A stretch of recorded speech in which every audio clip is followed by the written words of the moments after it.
Weekly Show! Oh, shoot. Oh, hello, everyone. We've got a great show for you today.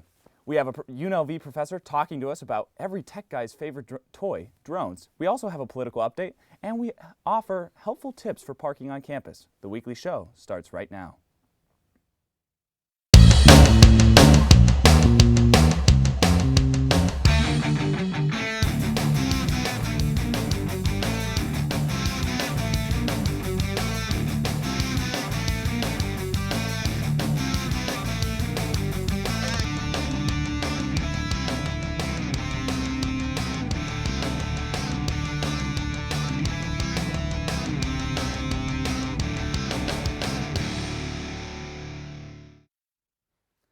Hello and welcome to the first edition of the Weekly Show. I'm your host, Mateo Hawley.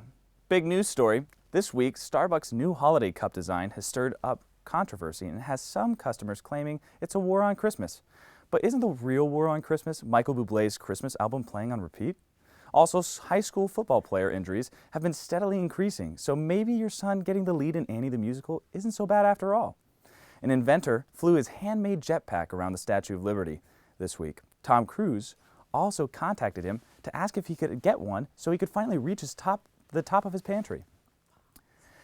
There's a new app out right now that mimics the effects of crystal meth on a person's face over time. It's similar to the app Aging Booth, which mimics the effects of waiting in line at the DMV.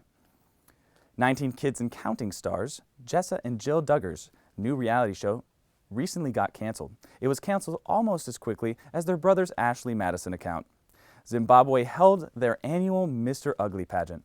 It is judged on facial features, natural ugliness, and embracing who you are. So basically, it's a reverse America's Next Top Model. First, your annoying little cousins. Then, your nosy parents. And now the leader of our country. This past Monday, President Obama debuted his very own Facebook page. His first post is a 2-minute video showing the president through the White House. He urges Americans to protect the planet for future generations. His climate change message implores viewers to preserve this beautiful planet of ours. Obama says now's the time to join Facebook with nearly 3 in 4 adults active on it. Ben Carson, alleged fibber, continued to push back against the media scrutiny of his claims about his youth. Media outlets have not been able to confirm the details described in Carson's 1990 autobiography. Carson scrutinized the media on their failed efforts to uncover the truth. The kind of investigations that were done, talking to the wrong people, not going to like Wilson Junior High School where the lock incident occurred, but talking to other people and saying, see, we can't find. It's just stupid. And if our media is no better at investigating than that, it's sick. You're asking me about something that occurred 50 years ago, and you expect me to have the details on that? Forget about it. It's not going to happen.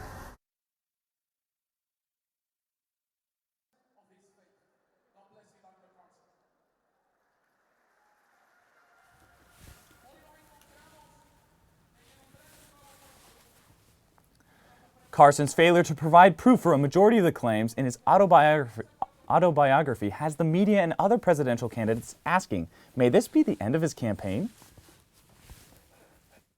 I got to tell you, a couple of days of being asked about something that you put in your books, I got to tell you, I don't have a whole lot of sympathy. He should answer the questions forthrightly and directly. If he does, the American people will accept it. If he doesn't, then he's got a problem. I'm going to let him run his campaign, respond however he chooses to whatever is going on his side of the aisle.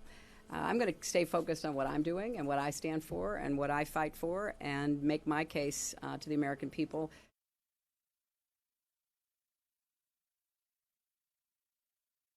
White House hopefuls on the main stage at the GOP presidential debate on Tuesday. Whereas expected, he faced more questions concerning the accuracy of his autobiography. Sunday evening jazz. I mainly play a lot of contemporary jazz music from the 1960s up until about 2012, 2013. When I go on, just explain who it was, the name of the song, the name of the artist, maybe the name of the album, their career. I just hope that everybody enjoys it and appreciate it for the kind of music it is and how great it is. My name is Sam, and I host Sunday Evening Jazz on the rebelhd2.com. You don't get to do an internship, you have to do an internship. It's one of the requirements for a journalism major is you have to do an internship before you can graduate. Definitely having an internship as a requirement really helps push yourself out there and to just remind you that your graduation is coming up soon. You're going to have to need some work experience in your career. So it's really good to put yourself out there early on, and they tend to help students a lot more. So when you do a student internship, it really helps out a lot. The entertainment network strikes again. Fox News hosted another Republican debate that didn't lack excitement, interruptions, and attacks. You name it. Tracy Phillips has more. We have grown. No, it's unfair. In the state of Ohio. Governor. Hold on. Governor Bush. Thank you, Donald, for allowing me to speak at the debate. That's really nice of you. Really appreciate that. What a generous man you are. Moderators didn't press Ben Carson on his past. Thank you for not asking me what I said in the 10th grade. I appreciate that.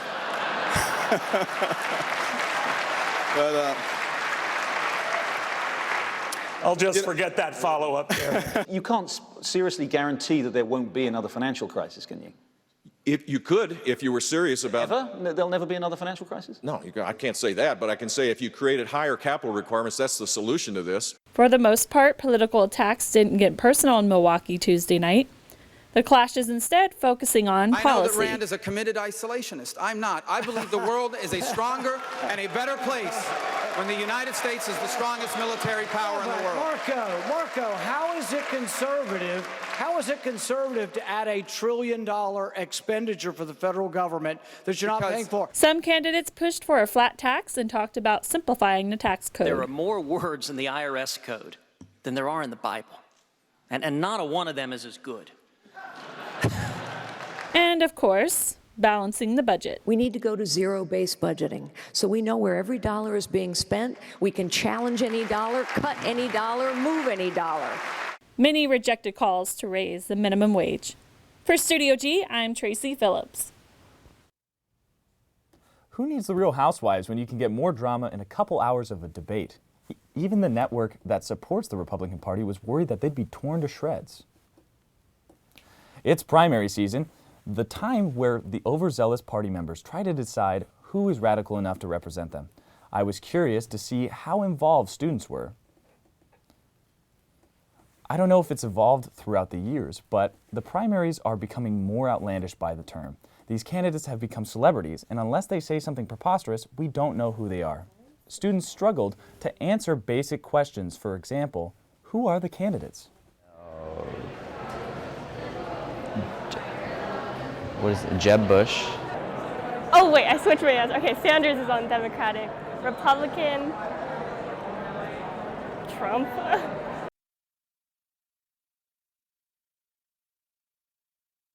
Students can only name one or two people. We can't blame them. Professor of Political Science Ted Jelen gave us a simple answer to know what happened or why we don't know these facts.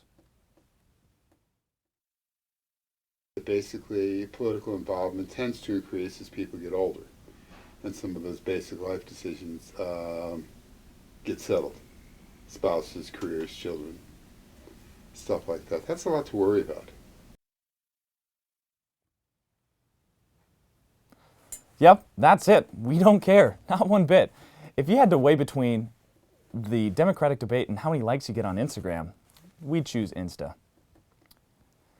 According to the Roper Center, nearly 20% of the voters in 2012 were students. Yeah, I wonder how many will pick the name and have zero clue to what they stand for.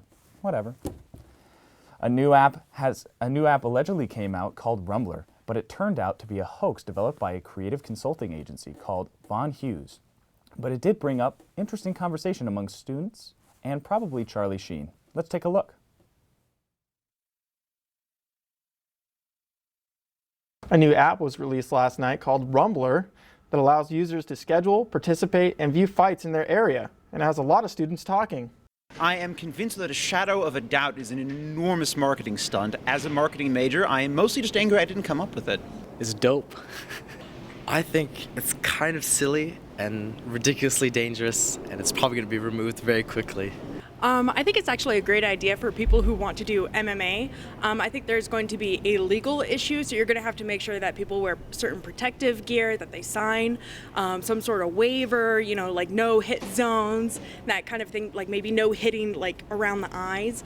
Other than that, for people who want to practice wrestling or sparring or doing some kind of like physical activity, so like close contact like that, I think it's a great idea. Yeah, I'd fight people. I'd probably get my butt kicked, but I'd definitely fight people. No, I injure myself frequently enough without any assistance.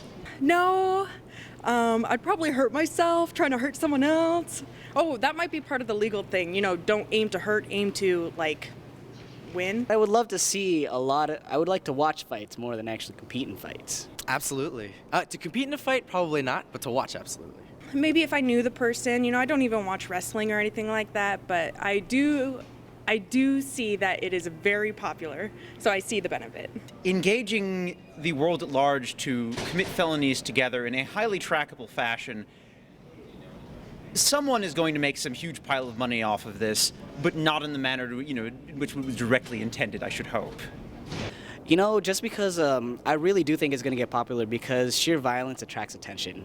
I mean, you can see action movies, you see World Star. I don't think so. I think it'll be big for a bit, and then it'll get shut down very fast. Because it's not like, you know, there's no referees or anything like that in the fight, so somebody's going to get hurt. Somebody could get hurt.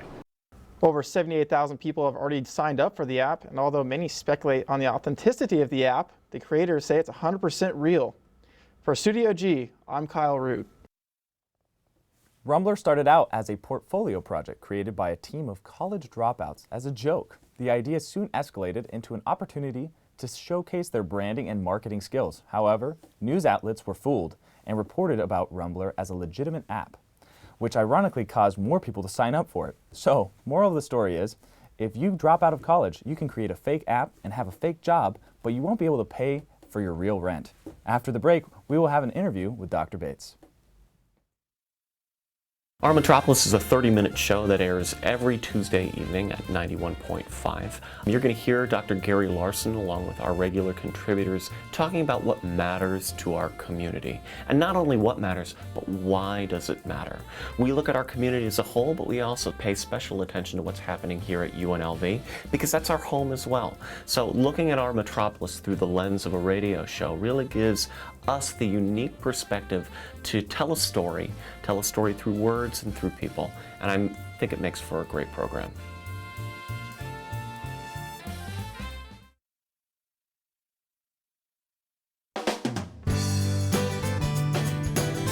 Your community's farmers market.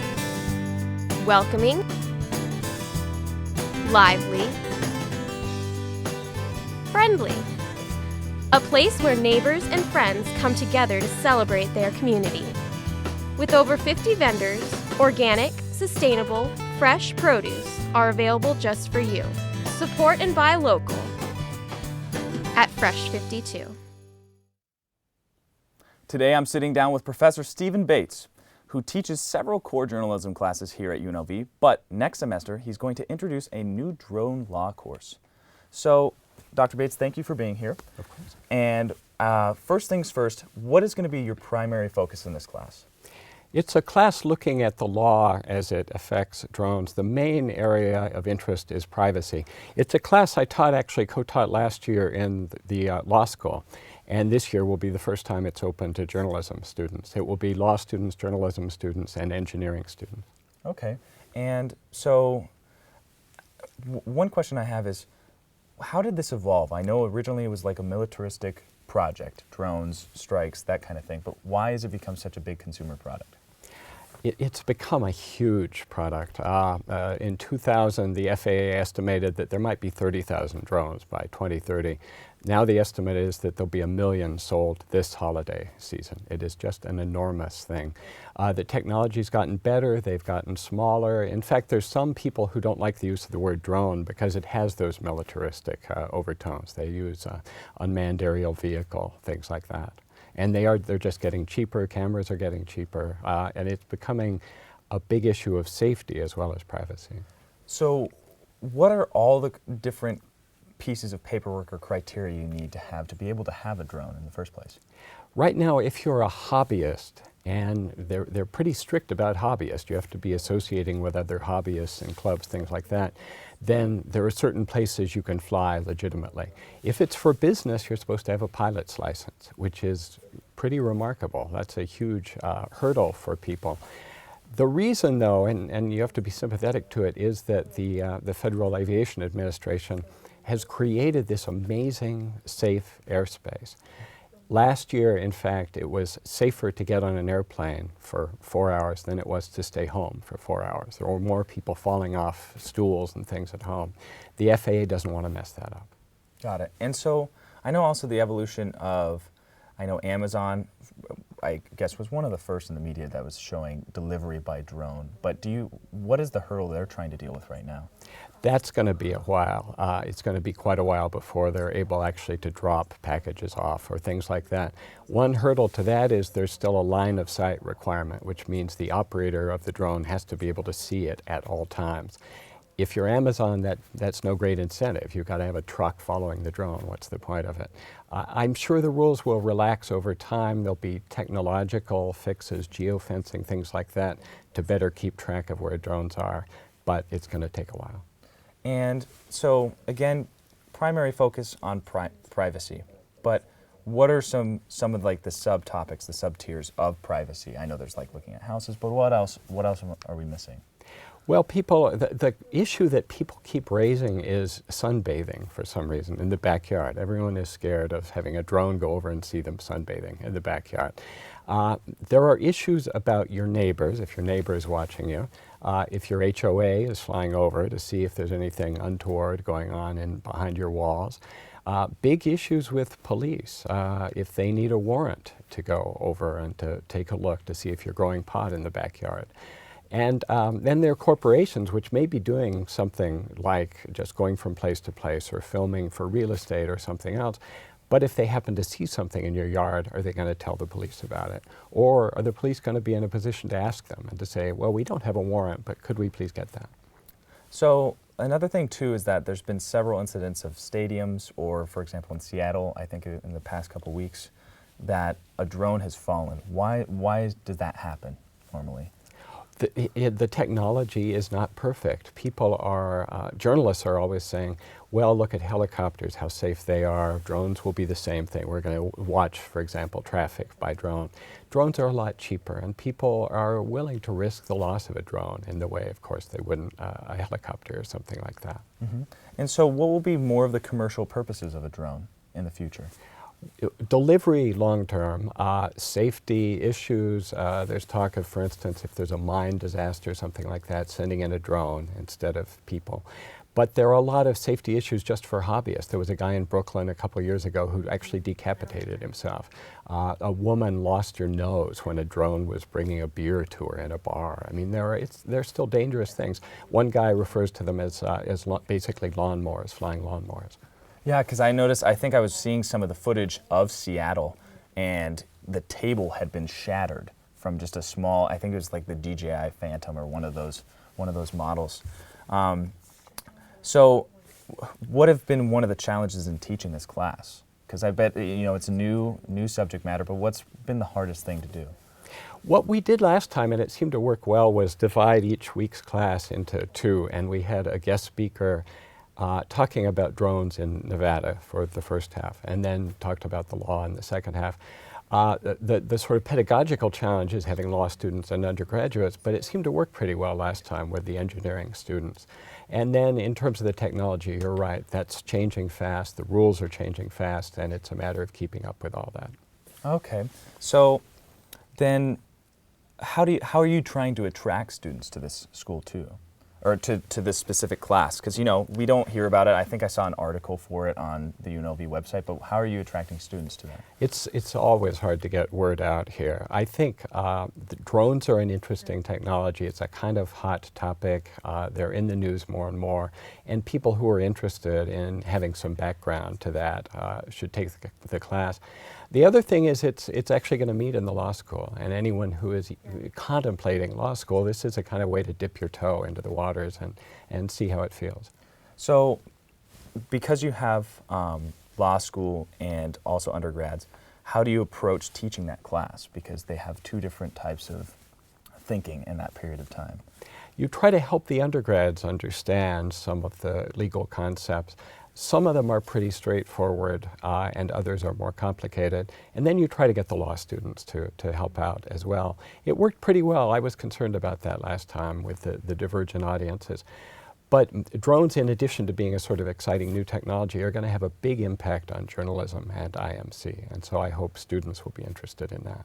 Okay, well, thank you very much, Dr. Bates. We appreciate you being here. And if you're interested in drones, please educate yourself, because if not, you could be federally indicted. We'll be back after these short messages. The inability to breathe, snot pouring out of your nose, it's a real hairy business. As a firefighter, I'm a student of the weather, and I've noticed that there's a change that's occurred in the last several years. We're having many more large and damaging fires. Sometimes thousands of fires will occur. If the climate changes and we don't have the water we need, California could dry up and blow away.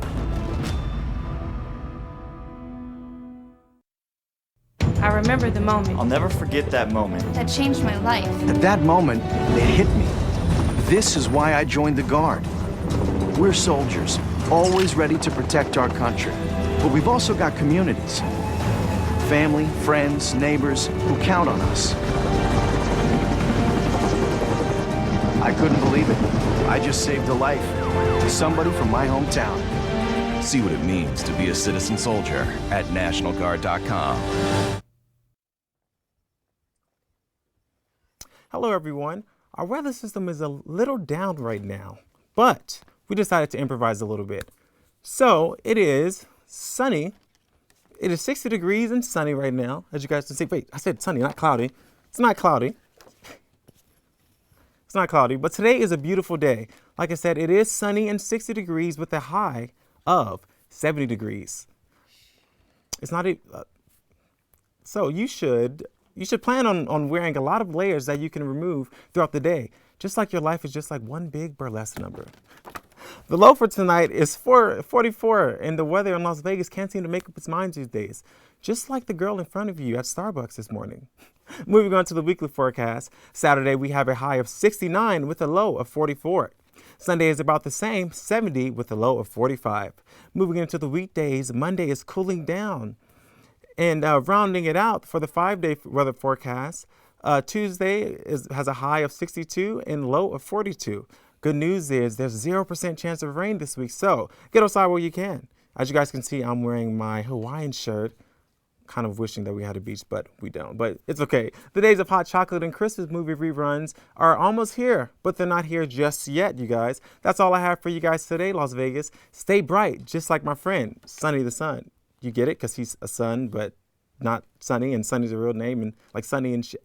Whatever. Have a great day, Las Vegas.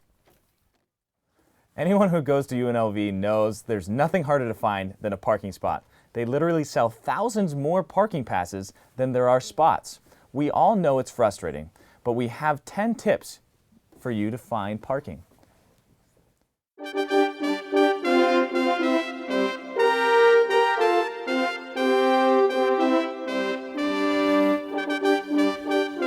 That seems easy enough.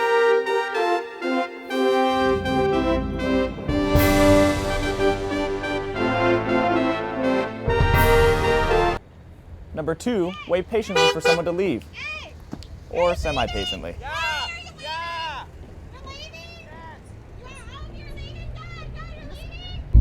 Number 3, park in a free black lot. It's only about 2 miles away from your first class.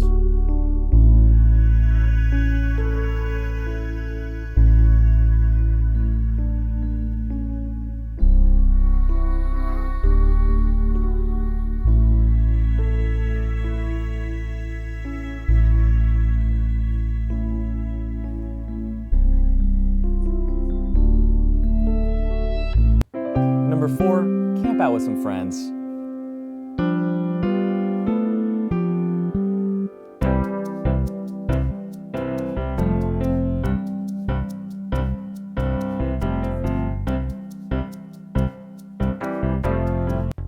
Or even better, number 5, just reserve a spot. Number 6, use the valet.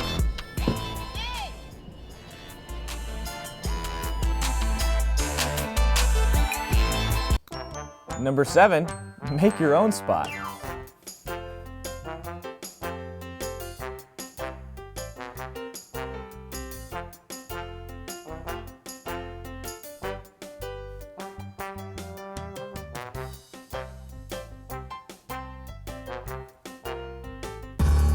Number 8, you can bribe the parking citation person.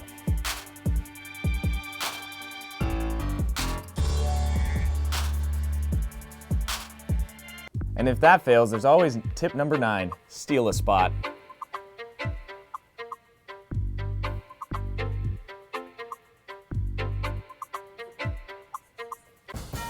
Get too frustrated? Number 10, just don't park it.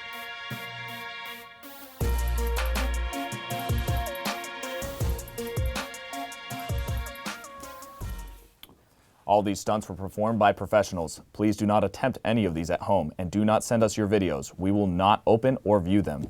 Studio G and their reporters will not be liable. This message is brought to you by your Studio G legal team. We don't actually have one. But we started with Starbucks, and we're ending with Starbucks.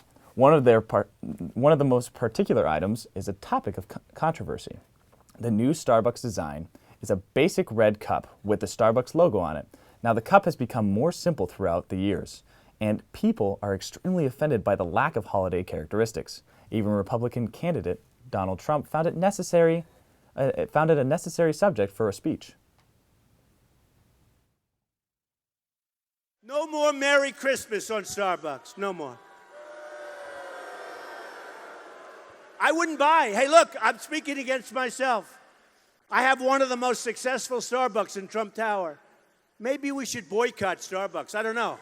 Seriously. I don't care. The hotel that you don't own but has your name on it may have one of the most profitable Starbucks, but you should be more concerned with pressing matters, like your wall.